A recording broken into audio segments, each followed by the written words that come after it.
शाम का वक्त हुआ था, हल्की हल्की बरसात हो रही थी। एक शॉपकीपर जो जूतों की दुकान चलाता था वह दुकान बंद करने की सोच रहा था कि एक लड़का भागता हुआ उसके पास आया।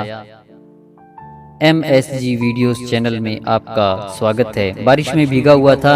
दुकानदार ने उस लड़के को देखा तो वह ऐसा लग रहा था कि देखने में एक ग्रामीण इलाके का है, गांव का रहने वाला है, लेकिन ठहराव के साथ वह हिंदी बोल रहा था। दुकानदार ने कहा कि भाई साहब बताइए क्या सेवा करूं। उस लड़के की जिसकी उम्र रही होगी 22-24 साल, उसने कहा कि भैया मुझे माँ के लिए चप्पल चाहिए।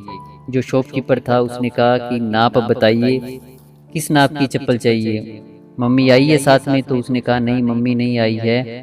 उसने अपने वैलेट में से, अपने पर्स में से एक कागज़ निकाला, फोल्ड किया हुआ था वह कागज़ था।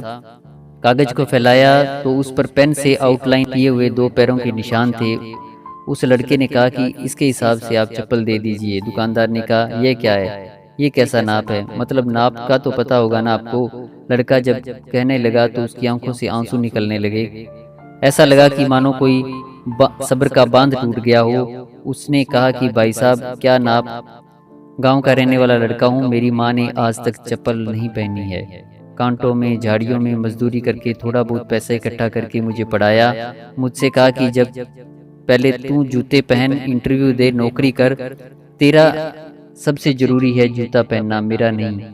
आज जब पहली तनख्वाह मिली है और मैं भी आखिरी बस से अपने घर के लिए जा रहा हूँ, गांव के लिए, तो मैंने सोचा क्या लेकर जाऊं। मैंने सोचा कि अपनी माँ जो झाड़ियों में कांटे में नंगे पैर मेहनत करती है उसके लिए एक चप्पल की जोड़ी ही लेकर जाऊंगा।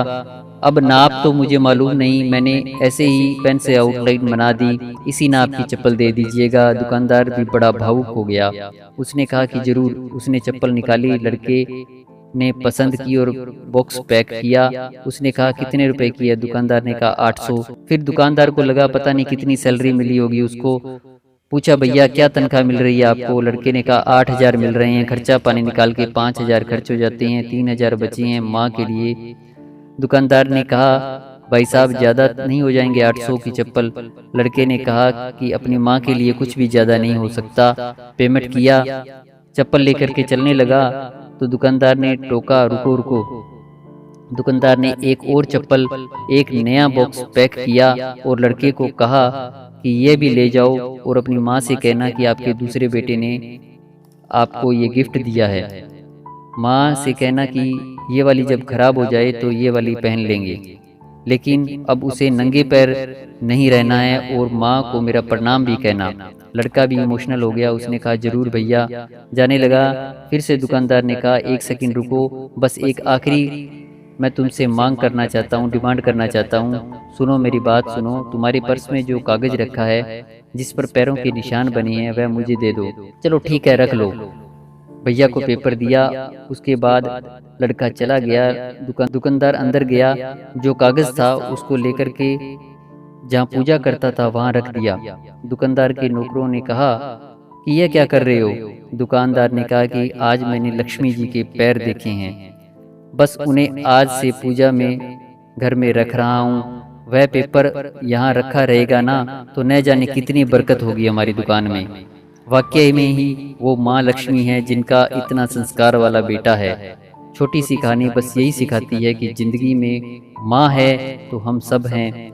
ऊपर जिसे कहते हैं उसे आसमान कहते हैं और जिसका इस जहां में अंत नहीं होता उसे माँ कहते हैं। मुझे नहीं मालूम कि पाप और पुण्य क्या, बस इतना पता है कि अगर आपके किसी काम से किसी का दिल दुखे तो वह पाप है, और आपके किसी काम से किसी के चेहरे पे मुस्कान आए तो वह सबसे बड़ा पुण्य है। इसी तरह की नई नई साखियाँ देखने के लिए अभी सब्सक्राइब करें आपके इस चैनल को। वीडियो अच्छी लगे तो इसे लाइक भी करें। कमेंट में सतगुरु जी का बख्शा हुआ पवित्र नारा जरूर लिखें।